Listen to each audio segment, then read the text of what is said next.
welcome to my YouTube channel. In this tutorial, I will show you how to use the edge split modifier. Let's get started.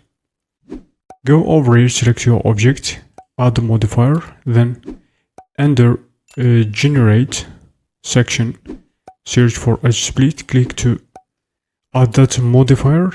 Then to demonstrate the cube object in default 3D viewport editor, object mode, let's add and apply it like this. Apply it, tab to edit mode, then let's select vertex.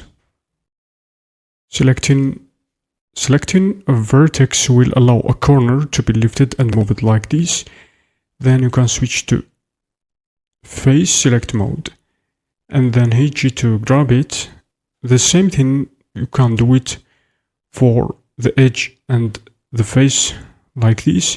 The face remains part of the object even though it is separated. Select the face, use the move tool widget to pull the face. And that's it. I hope you learned something new. Thanks for watching.